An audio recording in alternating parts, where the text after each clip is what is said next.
Takže vstupujeme do chodby trojizbového bytu. Tu za týmito doskami je odkladacia skriňa v tejto hrúbke.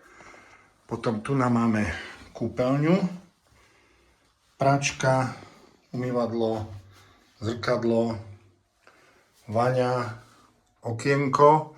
A toto tu je prietokový plynový ohrievač, lebo byt má vlastné plynové kúrenie na gamatky, takže kto si ako gazduje, tak si platí, takže dá sa aj pekne ušetriť.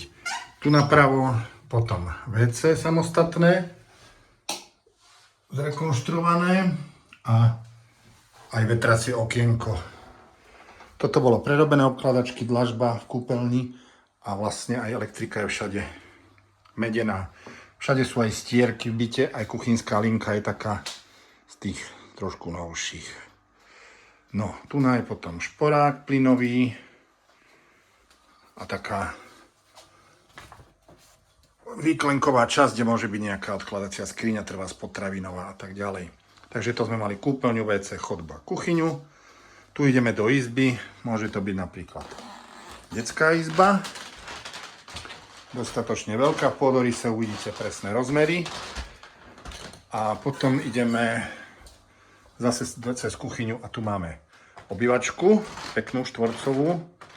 Dobre sa dá umiestniť, do nej sedačka aj všetko.